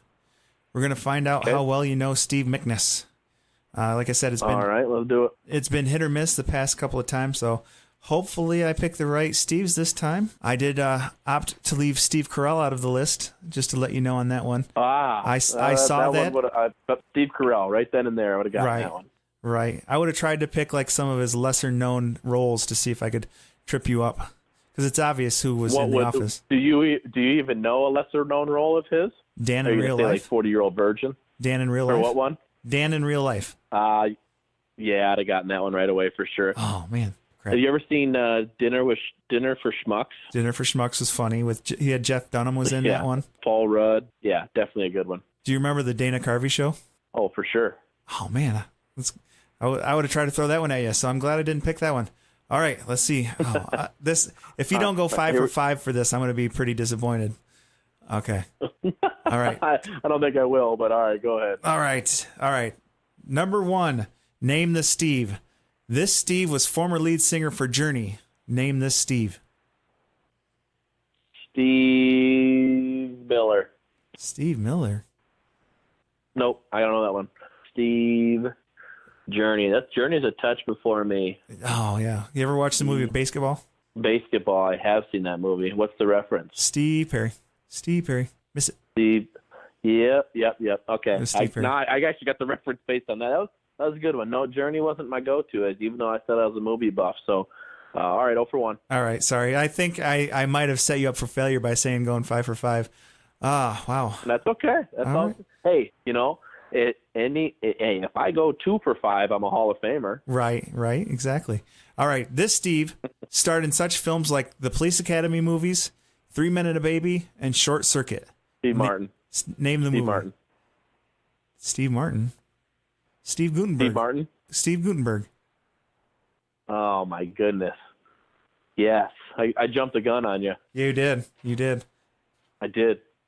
I started thinking. I thought you said. I wish I had that one back, so I'd have gotten to that. But I got too excited. I jumped the gun. Do you want? These are good, man. Do you want a mulligan? We can do a mulligan. Nope. No. Nope. Never. No. It's Jeopardy rules, man. You got to be on the buzzer. All right. I'm trying to show off a little bit. So. Right. All right. Number 3. This Steve is the current host of Family Feud. Name this Steve. That would be Steve Harvey. Yes, correct. I need to get like a button that says ding, ding, ding, ding, ding. Yep. We get you a nice little soundboard that has about 6 or 7 buttons. That we even got one here. My podcast team's putting one together. I'm thinking about what buttons are going to be. It might be thinking maybe even Cousin Eddie chimes in with "You serious, Clark?" Something like that. So. I don't get the reference. Oh God! I love a good Chevy Chase movie. Right. All right. Number 4. This Stephen was an English theoretical physicist. Name this Stephen. English theoretical physicist would be my guess of Stephen Hawking. Yep, that's correct. Yep. There's a long list of things like a cosmologist, but I was afraid to say it, so I didn't want to go down that route. But yeah, he was a theoretical physicist. So yep, smart fella. Now right. is the last one just because I want to guess once before, knowing the trend that you have here. This is kind of a new one for you. I'm going to say this is either going to be. It wouldn't be that easy that it was Steve Smith at Michigan State. It wouldn't be that easy that it's Steve Buscemi, actor. This one is going to be way too easy to go Steven Spielberg. even more easy to go Steve Jobs. So those are obviously all guesses, but so I narrowed those 4 out. So at least I got those. So now I'm cleaned out. So let's see what you got for number 5. Right. You did clean out all of them. I've actually thought about putting that on the list, but going through this, I was like, let's throw a little curveball. Finally, number 5. This Steven is one of the least famous members of this Hollywood family. His brothers include Billy and Alec. Name this Steven. Stephen Baldwin. I know the Baldwin crew. Right. I almost love it. Almost wrote this question as this Baldwin is the least famous Baldwin. Name this Stephen Baldwin. No, you didn't give him that one. No, first 2 were good. And like I said, I figured I just mentally was going 80s and Steve Martin. And then the Journey one, I'm glad I have that knowledge, though. So I think if I sat down and took my time, I could have probably gone 3 or 4 for 5. But I think that was right in the wheelhouse. But still, like I said, batting 400 at the plate. I think that was probably a career 295 hitter. They probably put me down in the 5 or 6 slot. So I was no Sunday smash that they would call like Chuck Miknis was. So nice. Yeah, it turned out a lot better than last time. So I tried to pick things that was right in your wheelhouse. But those who know me know that I'm a huge fan of Journey. So, and I say Steve Perry all the time. Good. So other than that, I thought about Steve Winwood.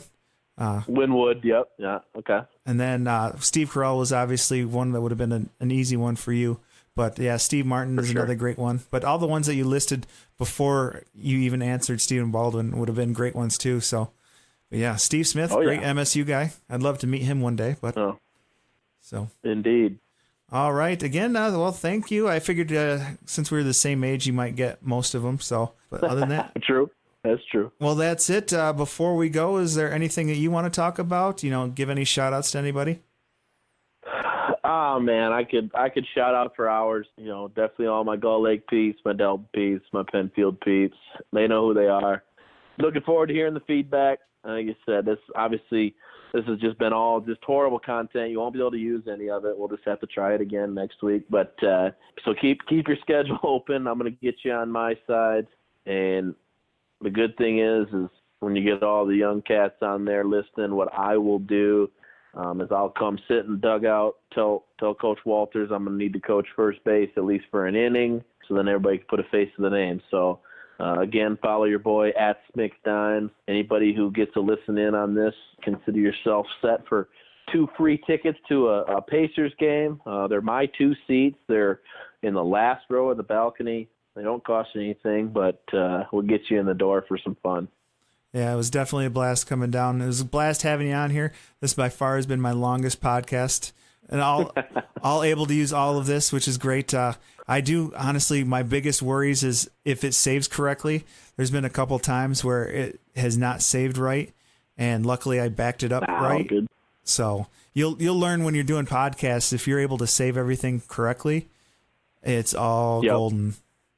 So it's all half the battle. So, well, cool, man. Well, I appreciate the love anytime. I'm excited to see where this is going to continue to grow for you. Got a lot of good things, and obviously you and we'll keep in touch. I'm going to send you over that article to take a peek at some of the stuff I'd mentioned to you. I know you still working on that project, so we'll keep at it. I'll be seeing the baseball boys soon. So all the best to you and the family, and give me a shout if you need anything else. And all the listeners, it's all love. Just give me a shout. Real quick, what is your podcast? It's going to be called The Blender. So don't anybody steal that just because we haven't officially gone to market, but it'll be The Blender. I'll tag you in the tweet coming up so you can get a quick plug for us. And then, like I said, I'll pay you back in those McDoubles, and we'll buy a couple movie tickets to Boat Trip 2 with Cuba Gooding and Tracy Morgan. There you go. Do you know what you're going to put it on as far as iTunes, Spotify, Podbean? Yeah, we're going to probably roll it through. We'll roll it through iTunes just because we got all the Apple set up here, ready to roll. So good. Well, good luck with that, and good luck in the playoffs. Thank you, my man. Good luck to you guys here this baseball season. I'll keep at it, keeping the live tweets and everything rolling. So Godspeed, and talk at you guys soon. All the best. All right. Thanks, buddy. All right, man. Take care. Yeah, bye. All right, that's number 10 in the books. Thanks again to Steve for joining me in the Baird Cave. I really appreciate it. It was awesome to have him be part of the show. Can you think of someone else that might be a good fit? Please let me know. Subscribe, follow, share, like all those fun things. Rate, comment, tell your friends, tell everybody. Check out previous episodes too. You can find the Baird Necessities on iTunes, Spotify, and Podbean. Follow me on Twitter at the Baird NEC, and please send me some email. Is there something missing? Let me know. Drop an email at thebairdnec@gmail.com. Tell all your friends. It's been a blast doing these 10 episodes, and I can't wait to do 10 more. Thank you so much for listening. It's Coach Baird. You've been listening to the Baird Necessities. Remember, join me next week. Same Baird time, same Baird channel. Again, it's the Baird Necessities. Good night.